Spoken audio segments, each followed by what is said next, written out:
Pastor نوید ملک خداوند کی عظیم اور بین الاقوامی شہرت یافتہ خادم ہیں۔ آپ کی اردو اور انگریزی میں کتب، عہد جدید کی تفسیر، یوٹیوب پر 1000 کے قریب پیغامات، کئی مشکل ترین سوالات کے جوابات اور بائبل مقدس کے مفت آن لائن کورسز کے لیے وزٹ کیجیے www.newlifeinstitute.org۔ میری طرف سے آپ تمام ناظرین اور سامعین کی خدمت میں ایک بار پھر سلام، اور میں آپ کی ساری دعاؤں کے لیے اور ساری محبت کے لیے اور میری حوصلہ افزائی کے لیے دل کی گہرائیوں سے ممنون ہوں، اور بالخصوص ہماری Skype I D Christ vision Europe پر کی جانے والی ستائش اور پرستش کے لیے اور ان دعاؤں کے لیے میں خداوند کا اور اس کے بعد خدا کے لوگوں کا ممنون ہوں۔ اور آپ جو ہمارے ساتھ مل کر فیس بک کے 6 مین پیجز پر اور یوٹیوب چینل اور واٹس ایپ گروپس میں بائبل مقدس کی سب سے آخری کتاب یعنی مسیح خداوند کا مکاشفہ جو یوحنا عارف کی معرفت لکھا گیا کا میرے ساتھ مل کر مطالعہ کرتے ہیں، میں آپ کے لیے بھی دعا گو ہوں۔ خداوند آپ کو بھی ان بائبل سٹڈیز کے وسیلہ سے ویسی ہی برکت عنایت فرمائے جیسے خداوند مجھے برکت بخشتا ہے۔ ہم مکاشفہ کی کتاب کے 19 باب میں ہیں، اور آج آپ کے ساتھ مل کر میں اس 19 باب کی 7 اور 8 آیت پر بات کروں گا، لیکن اچھا ہوگا کہ آپ کی اجازت سے اس 7ویں اور 8ویں آیت کی تلاوت کرنے سے پیشتر اگر میں 5ویں 6ٹھی کی بھی تلاوت کر لوں تو آپ کے لیے اور آسانی ہوگی، لیکن بات میں کروں گا 7ویں اور 8ویں آیت پر وقت کی نزاکت کو مد نظر رکھتے ہوئے، لیکن 5ویں اور 6ٹھی آیت کی تلاوت کرنے کا مقصد یہ ہے کہ آپ تھوڑا سا بیک گراؤنڈ کو سمجھیں کہ بات کہاں سے کس طرف جا رہی ہے۔ کتاب مقدس میں لکھا ہے، اور تخت میں سے یہ آواز نکلی کہ اے اس سے ڈرنے والے بندو، خواہ چھوٹے ہو خواہ بڑے، تم سب ہمارے خدا کی حمد کرو۔ پھر میں نے بڑی جماعت کی سی آواز اور زور کے پانی کی سی آواز اور سخت گرجوں کی سی آواز سنی کہ ہاللویا، اس لیے کہ خداوند ہمارا خدا قادر مطلق بادشاہی کرتا ہے۔ اور آیت 7 اور 8 جن پر آج ہم مل کر پاک روح کی تحریک سے سیکھیں گے، لکھا ہے، آؤ ہم خوشی کریں اور نہایت شادمان ہوں اور اس کی تمجید کریں، اس لیے کہ براق کی شادی آ پہنچی اور اس کی بیوی نے اپنے آپ کو تیار کر لیا، اور اس کو چمکدار اور صاف مہین کپڑا پہنانے کا اختیار دیا گیا، کیونکہ مہین کتانی کپڑا پہننے کا اختیار دیا گیا کیونکہ مہین کتانی کپڑے سے مقدس لوگوں کی راست بازی کے کام مراد ہے۔ یاد کیجئے کہ آیت 6 کے آخر پر لکھا ہے، اس لیے اس کی حمد کرو، اس لیے اس کی تعریف کرو، اور جماعت نے اس لیے اس کی تمجید اور حمد اور ستائش کی کہ خداوند ہمارا خدا قادر مطلق بادشاہی کرتا ہے۔ اس وقت मुकाशफा की किताब के जिस टाइम पीरियड का मुतालिया कर रहे हैं वो मुसीबत के जमाने के इख्तिताम हो जाने और अब 1000 साला बादशाही के आगाज पर की बात हो रही है, गोया हम धाने पर खड़े हैं। यह भी याद रहे कि जो मुकद्दस यूहन्ना को बादशाहों के बादशाह और खुदावंदों के खुदावंद की हम्द, तमजीद और सताइश करने की एक बड़ी जमे गफीर और मुकद्दसों के बड़े हुजूम और जमात के जरिया से की जाने वाली सताइश और परस्तिश की आवाज सुनाई दी। ओ मुकद्दस यूहन्ना कैसे उसका बयान करते हैं, गुजरे हफ्ते की बाइबल स्टडी को आप जरूर सुनिए। और वो कहते हैं कि ये तमजीद और सताइश इसलिए थी, इसका मकसद ये था कि अब वो शादमान थे कि वो जिसके बारे में राज और बादशाही करने के लिए अहदे अतीक और अहदे जदीद में मुतअद्दिद पेशन गोइयां हमें नजर आई, अब वो पेशन गोइयां झूठी नहीं ठहरी। वो बाएन वैसे की वैसे पूरी हुई और अब वो खुदा जिसके राज और जिसकी बादशाही के अंत ना होने की बात हमें नजर आती थी, अब वो बादशाह अबदी बादशाह के तौर पर बादशाही करता है, सल्तनत करता है, मुमलकत करता है, राज करता है। इसलिए उसकी सताइश और उसकी तमजीद और उसकी हम्द की जा रही थी। और इसके साथ साथ ये भी कि जब हम आयत 7 के बाद अगली आयत पढ़ते हैं तो उससे हमें और पता चलेगा, लेकिन एक बात कहने यानी इस आयत के तिलावत करने से पेशतर कहता चलूं कि जितनी भी नबुवती कुतुब हैं, इनमें खुदा ने नबियों को कई रोयाएं दी।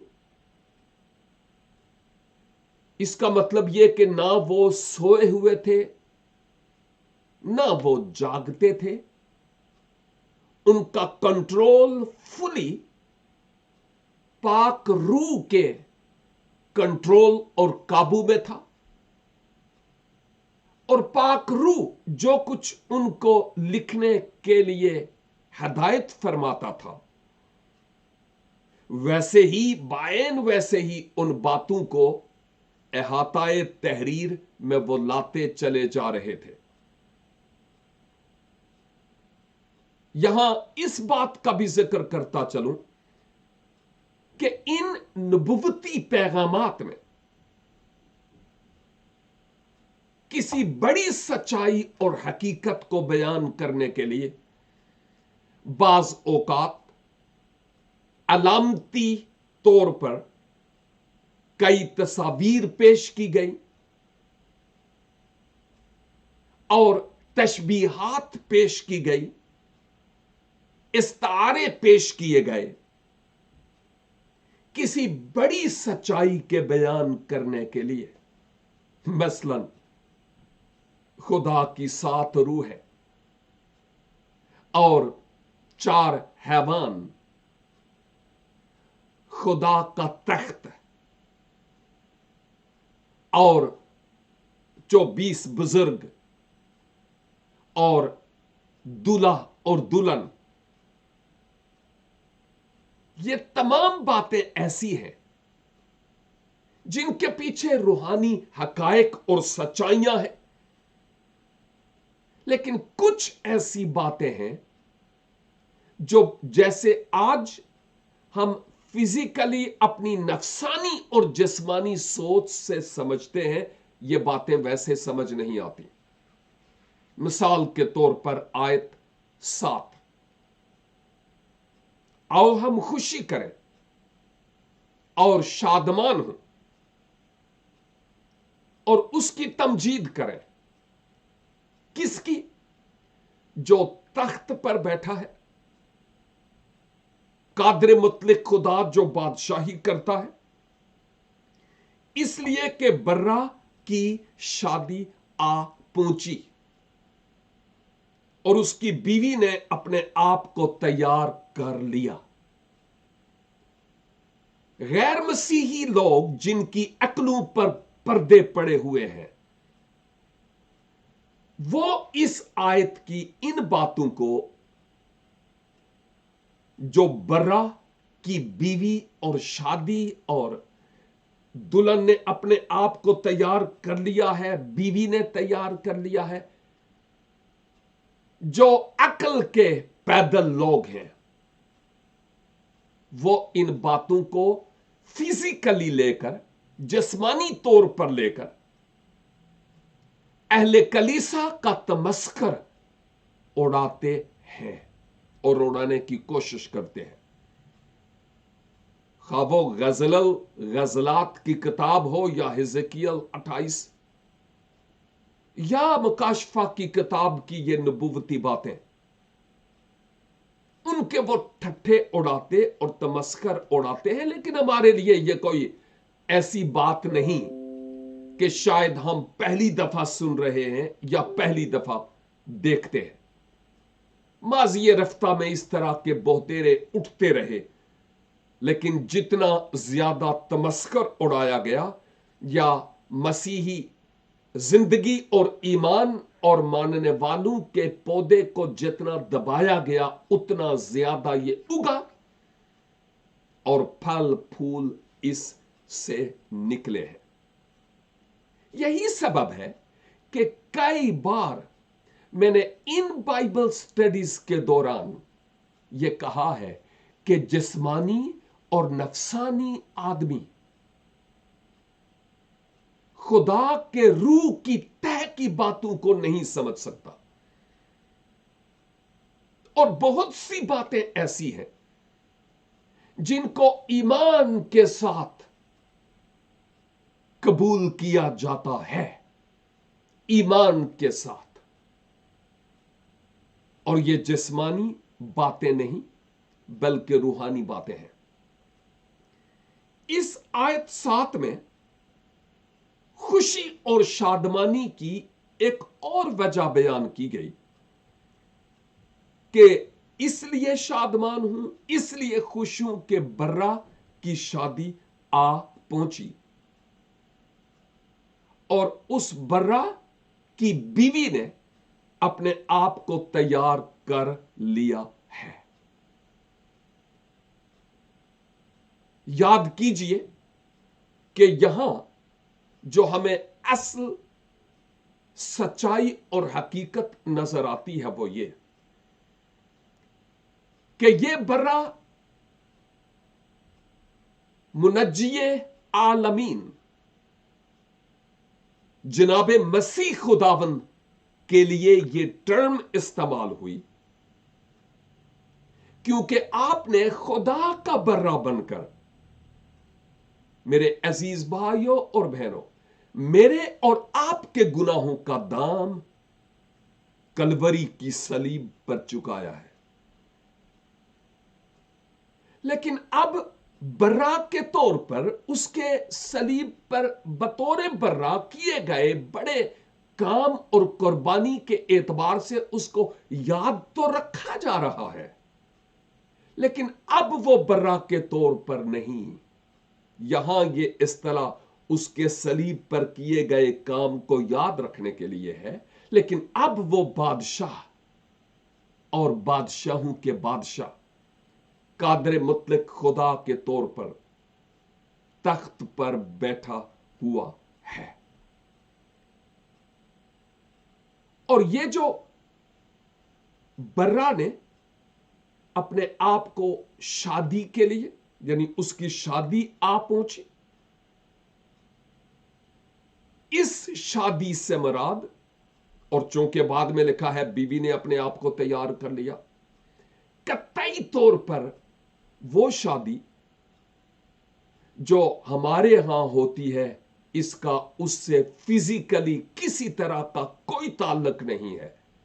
اس کے پیچھے روحانی سبق ہے جس پر میں آج تھوڑی دیر کے لیے آپ سے بات کرنا چاہتا ہوں، تاکہ ہم ان حقائق کو اور ان سچائیوں کو بطور احسن سمجھ سکیں اور ان کے مطابق ہم سبق بھی حاصل کر سکیں. یاد کیجئے کہ عہد عتیق میں خدا نے انبیاء اکبر اور اصغر کی معرفت بنی اسرائیل کو اپنی دلہن کہا. کیا خدا کوئی فزیکل دلہا ہے اور بنی اسرائیل کوئی ایک خاتون ہے کہ دلہا اور دلہن کی شادی کی بات ہے؟ بہت سارے لوگ اس بات کو، میں نے پہلے کہا کہ جسمانی بات لیتے ہوئے، روحانی بات کو نہ سمجھتے ہوئے، کیونکہ وہ خدا کے روح سے سمجھی جاتی ہے، وہ یہ کہتے ہیں دیکھو اسرائیل کو بیوی کہا گیا اور خدا گویا شوہر ہے. یہی سبب ہے کہ ایسے جسمانی اور عقل کے پیدل لوگ جب مسیح خداوند کے ابن خدا کی بات آتی ہے تو ان کے ذہن میں جسمانی خیال آتا ہے کہ اہل کلیسا گویا یہ مانتے ہیں کہ خدا اور مقدسہ مریم کا وصال اور میل ہوا ہے اور ان سے بیٹا پیدا ہوا، اس لیے ہم مسیحی لوگ یسوع کو خدا کا بیٹا کہتے ہیں. نو، ہماری یہ تعلیم قطعی طور پر نہیں ہے، اس کو تم اپنے پاس رکھو، نہ یہ بائبل کی تعلیم ہے. جسمانی لوگ روح کی باتوں کو جسمانی ہی لیتے ہیں کیونکہ ان کے بڑوں سے اسی طرح کی نفسانی باتیں نسل در نسل منتقل ہوتی رہی، اور آج بھی ان باتوں کو وہ نفسانی اور جسمانی ہی لیتے ہیں. کاش کہ وہ روحانی باتوں کو خدا کے روح کی ہدایت سے سمجھنے والے ہوں. However, جب میں بات کرتا ہوں کہ عہد عتیق میں خدا نے انبیاء کی معرفت قوم بنی اسرائیل کو اپنی بیوی یا اپنی دلہن کے طور پر کہا، تو یہ اسپرچل روحانی بات ہے، فزیکل بات نہیں ہے. مثلا آپ کی توجہ میں یسایہ 54 باب کی طرف لے کر چلتا ہوں، اور مجھے پتا ہے کہ میری طرح آپ خدا کے کلام کے طلباء اور طالبات ہیں، اور ویسے ہی منہ اٹھا کر آپ نہیں بیٹھے ہوئے ہیں اور اپنے اپنے کاموں میں لگے ہیں. آپ یقیناً بائبل مقدس کو کھول کر پین پیپر لے کر نوٹس تیار کر رہے ہیں. خدا کرے انجی ہوئے، اس لیے کہ یہ خزانہ مستقبل قریب اور بعید میں آپ کے لیے ایک بڑا انمول خزانہ ہوگا. لہذا یسایہ 54 باب یعنی 54 اور اس کی 5 آیت آپ کی خدمت میں تلاوت کرتا ہوں، جہاں پر لکھا ہے، بہتر ہے 4 آیت سے 4 اور 5 تلاوت کر لو. خوف نہ کر کیونکہ تم پھر پریشان نہ ہوگی، تو نہ گھبرا کیونکہ تو پھر رسوا نہ ہوگی، اور اپنی جوانی کا ننگ بھول جائے گی، اور اپنی بیوگی کی آر کو پھر یاد نہ کرے گی، کیونکہ تیرا خالق تیرا شوہر ہے. اس کا نام رب الافواج ہے، اور تیرا فدیہ دینے والا اسرائیل کا قدوس ہے. وہ تمام روئے زمین کا خدا کہلائے گا۔ اور پھر آگے بھی خدا اور بنی اسرائیل کے بیچ میں جو رشتہ ہے وہ روحانی طور پر شوہر اور بیوی کے طور پر ہے۔ میں اس کو تھوڑی دیر میں کھولتا ہوں 2 حوالے اور دینے کے بعد۔ حزقیل نبی کا صحیفہ، حزقیل اور اس کا 16 باب۔ کاش کہ میں اس پورے 16 باب کو تلاوت کر سکوں، لیکن میں نہیں کروں گا کیونکہ ٹائم اتنا نہیں ہے۔ بہتر یہی ہوگا کہ آپ اس 16 باب کو بعد میں جب ٹائم ملے تو بذات خود تلاوت کریں، تاکہ آپ کو پتہ چلے کہ خدا کس طرح بنی اسرائیل کو اپنی بیوی دلہن کے طور پر پیش کرتا ہے۔ لیکن ایک اور حوالہ جو ہوسیہ نبی کا صحیفہ ہے، اس سے آپ کی خدمت میں تلاوت کرنا ضروری سمجھوں گا، کیونکہ پورا باب تو تلاوت کرنے سے رہا حزقیل والا، لیکن اب میں ہوسیہ 2 باب اور اس کی 9 آیت سے 19 اور 20 2 آیات پڑھ لیتا ہوں وقت کی کمی کے سبب سے۔ 2 باب کی 19 اور 20 یہاں پر لکھا ہے، اور تجھے اپنی ابدی نامزد کروں گا، ہاں تجھے صداقت اور عدالت اور شفقت اور رحمت سے اپنی نامزد کروں گا۔ میں تجھے وفاداری سے اپنی نامزد بناؤں گا، اور تو خداوند کو پہچانے گی۔ اپنی نامزد کروں گا، مجھ سے تیرا تعلق ہوگا، اور تو مجھے پہچانے گی۔ یہ خدا کی اپنے لوگوں سے محبت کا بیان ہے۔ یہاں پر یاد کیجئے کہ ان باتوں کو سمجھنے کے لیے بائبل کے کلچر اور بائبل کے اس وقت کے معاشرے کو سمجھنا بہت ضروری ہے، تبھی ہم ان حقائق کو بہتر طور پر سمجھ پائیں گے۔ یاد کیجئے کہ بائبل کے زمانے میں جب بھی کوئی شادی ہوتی تو اس میں 2 مین ایونٹس ہوتے تھے۔ ایک انگیجمنٹ جس کو ہم منگنی کہتے ہیں،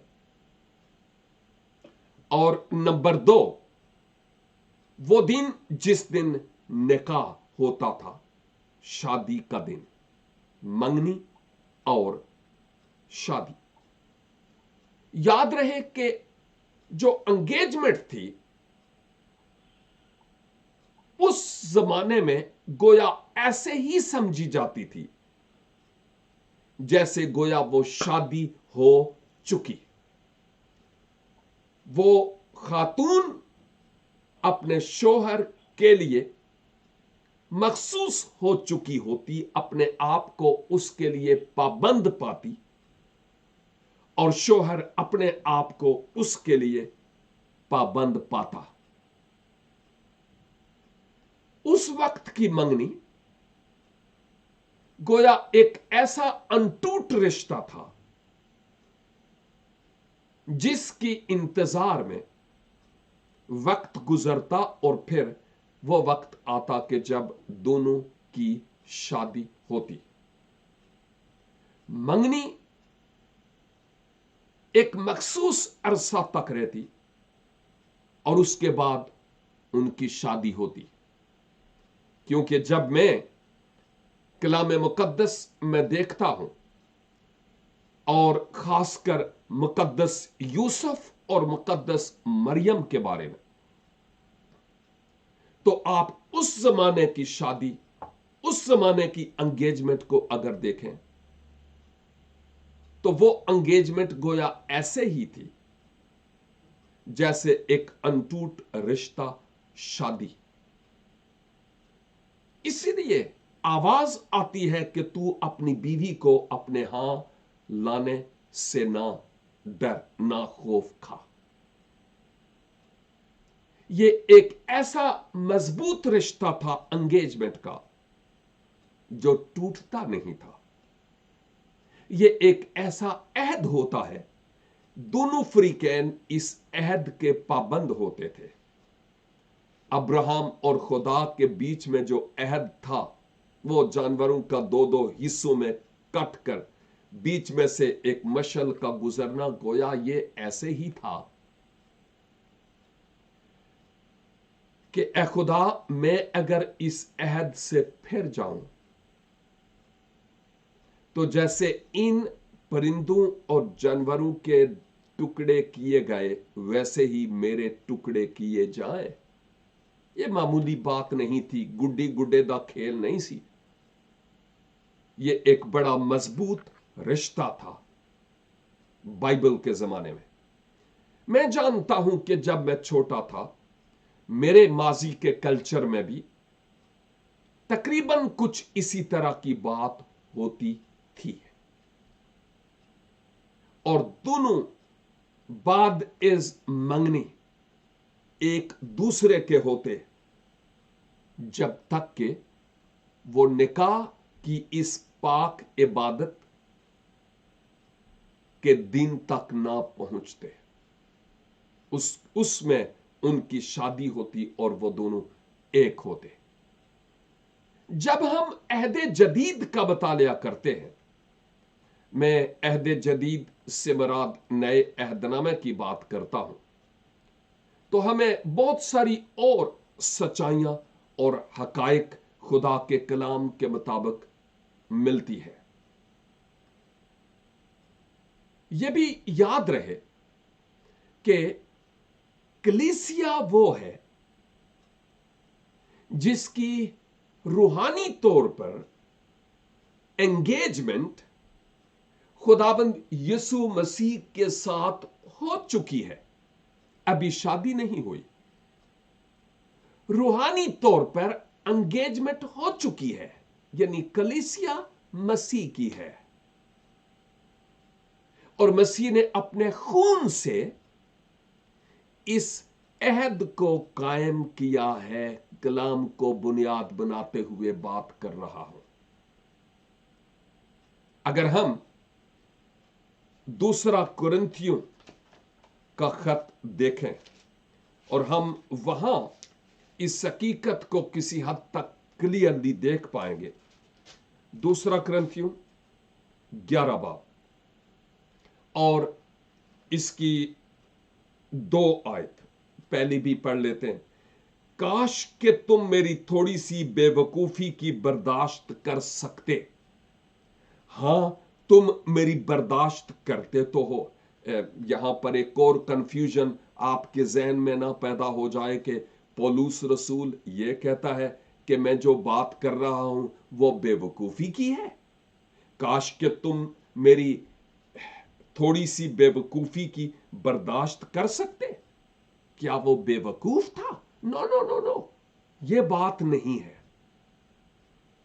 मतलब यह है कि लोग सलीब के पैगाम को बेवकूफी समझते थे, मसीह के खादम को अहमक और बेवकूफ कहते थे। आज भी तो लोग पता नहीं कितने यूट्यूब पर हमारे बारे में ऐसी बातें करते हैं, but no problem, they are not Christian, they are not believers, they don't know who is Lord Jesus Christ. वो सलीब के पैगाम से नाबलद है। Doesn't matter. खुदा उनको अक्ल और हिकमत और दानिश अनायत फरमाए। लेकिन पौलुस रसूल के कहने का मतलब यह है, हां तुम मुझे बेवकूफ तो कहते हो, लेकिन काश मेरी इस थोड़ी सी बेवकूफी को ही तुम अपने लिए ले लेते और बर्दाश्त करते। आयत 2, मुझे तुम्हारी बाबत खुदा की सी गैरत है, क्योंकि मैंने एक ही शौहर के साथ तुम्हारी निस्बत की है। एंगेजमेंट, मंगनी। ताकि तुमको पाक दामन कुंवारी की मानिंद मसीह के पास हाजिर करूं।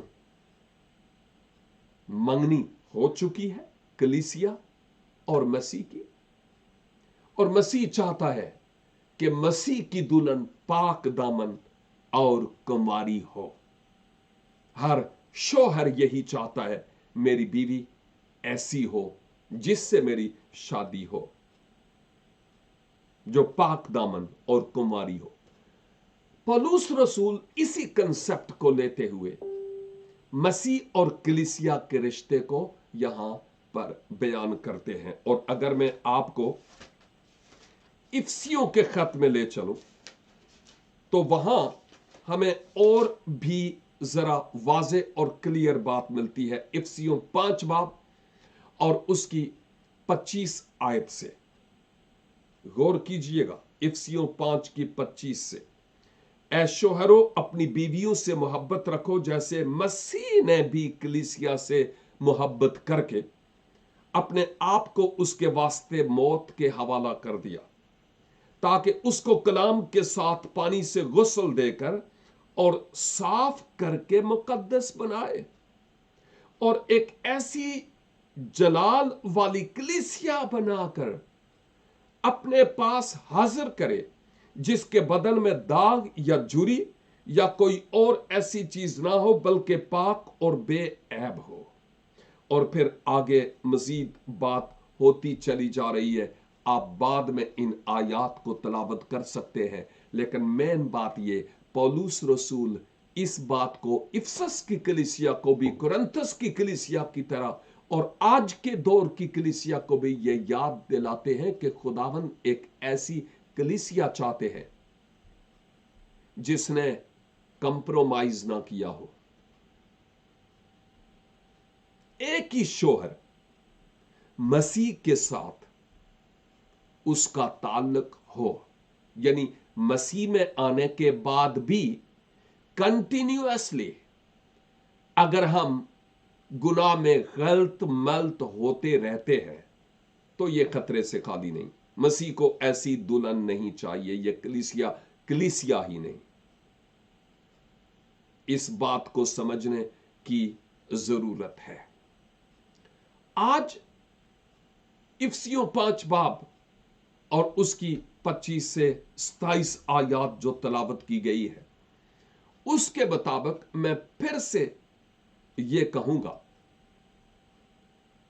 कि कलीसिया को तैयारी के लिए, खुसूसी तौर पर दुल्हन बनने के लिए तैयारी के लिए स्पेशल स्पिरिचुअल मेकअप की जरूरत है, रूहानी सुर्खी पाउडर और वो हम इन आयात में देख चुके हैं क्लियरली और वाजे तौर पर, क्योंकि वो कहते हैं कि उसको कलाम के साथ पानी से गुस्ल देकर और साफ करके मुकद्दस बनाए,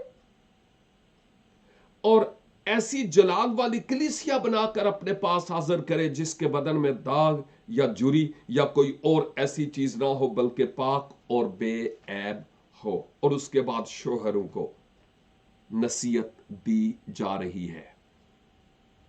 तो फिर यहां पर इससे मुराद यह है कि मसीह एक ऐसी कलीसिया चाहते हैं कि अगर मसीह के नाम के सबब से उनको पीटा गया, उनको मारा गया, उनके चेहरे पर घाव है, हाथों में है, सर पर है, फिजिकली डजंट मैटर।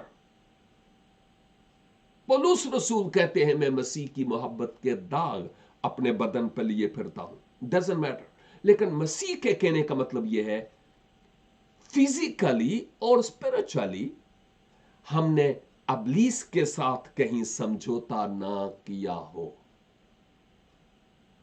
हमारी रूह जख्मी ना हो, हमारे बातन में गुनाह के साथ कंप्रोमाइज और समझौता ना हो।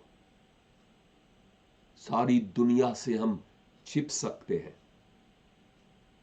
लेकिन वो जिसकी आंखें ही आंखें हैं उससे कभी छिप नहीं सकते। और भी बहुत कुछ इन आयात में कहा जा रहा है। लेकिन मुकद्दस पौलुस कलीसिया के लिए एक ही आरजू करते हैं, और वो ये कि तुम अपने आप को पाक दामन कुंवारी की तरह तैयार करो, ताकि मसीह के पास तुम रहो और जा सको। आयत 7 मेरे ख्याल में अब आपको समझ आ गई होगी कि इसलिए खुशी करें क्योंकि बर्रा की शादी आ पहुंची, अभी मंगनी हुई है कलीसिया की और मसीह की, अभी दुल्हन नहीं बनी, ये होने को है। एंगेजमेंट और शादी के बीच के टाइम पीरियड में हम हैं, और यही बात यहां पर लिखी है कि बर्रा की शादी आ पहुंची और उसकी बीवी ने अपने आप को तैयार कर लिया। बाज़ औक़ात ऐसे गीत गाए जाते हैं, खुदावन का दिलई तू देरियां लाइया, आजा मुझे अपने साथ ले जा। लेकिन ये एक ऐसा सवाल है, दुखती रग पर उंगली रखना है कि ए कलीसा, क्या मैं और तू अपने आप को ऐसा पाक दामन और कुंवारी के तौर पर, जिस पर कोई झुरी ना हो, तैयार पाते हैं कि अगर आज दूल्हा आ जाए तो हमें अपने साथ ले जाएगा दुल्हन के तौर पर, के आसमान पर दूल्हा दुल्हन के साथ राहत पाए, यानी दोनों का मेल हो, दोनों इकट्ठे हों, दोनों इकट्ठे रहें एक दूसरे की कुर्बत में, स्पिरिचुअल माहौल, पाकीज़गी में। सोचना है मुझे और आपको, क्योंकि हम दुल्हन मसीह की कलीसा है, हम जाने कि स्पिरिचुअली हम कहां हैं। और आयत 8 मुख्तसर सी बात करता चलूं। इस 8वीं आयत में हमें बड़ी क्लियर बात मिलती है, और उसको चमकदार और साफ मोहीन कतानी कपड़ा पहनने का अख्तियार दिया गया।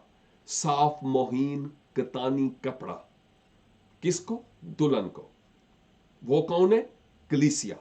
कलीसिया कौन है? ईमानदारों की जमात, तारीकी के कब्जा से बाहर बुलाए हुए लोग। ये उनकी तरफ इशारा है।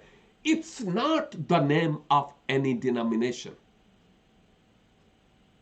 बल्कि मसीह के खून से धुले हुए लोगों को कलीसिया या जमात कहा गया है। और आगे लिखा है, आयत की तफसीर आयत में ही है कि मोहीन कतानी कपड़े से मुकद्दस लोगों की, ये मुकद्दस लोग कौन है?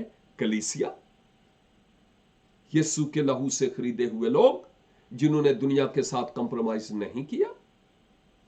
ये मोहीन कतानी कपड़े, ये इस दुल्हन खुदा के मुकद्दस लोगों की रास्तबाजी के काम मुराद हैं। यानी वो रास्तबाजी जो खुदावन से ताल्लुक रखते हुए रास्तबाजी के काम हम करते हैं इस दुनिया में, खुदावन की वफादारी इससे मुराद है। अजीज भाइयों और बहनों,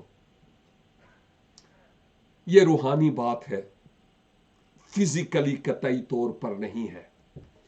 लेकिन आए मैं और आप अपने आप को रूहानी तौर पर टटोलें कि हम कहां हैं।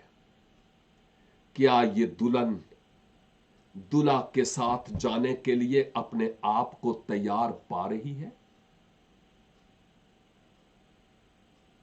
या इस दुल्हन ने दुनिया की कई चीजों के साथ, कई शख्सियात के साथ अपना दिल लगाया हुआ है कि यीशु आएगा, नारे मारदे रहिए छेती आ जा यीशु नासरिया, कदे लाइया डेरिया, लेकिन जब आएगा शायद हम इस लायक ना हों कि उसके साथ जा सकें। आज सबसे बड़ा कलीसिया में जो शोहर है, वो मैं इस सेल फोन की बात करूंगा। जो अच्छे काम है, शायद 5 to 10% इस सेल फोन से मैं कहूंगा कि 5 to 10%, शायद 20% कह सकते हैं, अच्छे काम लिए जाते हैं। बाकी 80% काम कौन से हैं? Well, you know about it. ये टेक्सटिंग कहां जाती है, पिक्चर्स कहां जाती है, क्या बाई एयर आमदोरफ्त होती है, हम सोच सकते हैं। खुदारा आए, हम सेल फोन को अपना शोहर ना बनाए, इसके ये हमें कंट्रोल ना करे, बल्कि हम इसको कंट्रोल करें। और फिर खुदाबंद यीशु मसीह की ताबे फरमानी में होकर हम अपनी जिंदगी बसर करें। और शायद मैं गुजरी दफा ये कह भी रहा था, या शायद नहीं कहा, कि पॉसिबल है कि वो लोग जो आसमान पर जाएंगे, वहां पर जाकर बड़े बड़े लीडर्स को ढूंढेंगे कि वो कहां हैं, पूछेंगे कि कहां हैं। पॉसिबल है कि उनको जवाब मिले कि वो यहां नहीं है, जिनके बारे में आपको बड़ी एक्सपेक्टेशन है कि they will be there. Possibly वो आपको वहां पर ना मिले। और यह भी मुमकिन है कि जिनके बारे में आप सोचते भी नहीं थे कि ये आसमान की बादशाही में होगा, आप उनको वहां पर देख पाए और आप हैरान हो, भाई जी तुसी इत्थे किवें? जी, ये सोचने की बात है। मेरे अजीज भाइयों और बहनों, निरा यीशु का नाम जपना काफी नहीं है।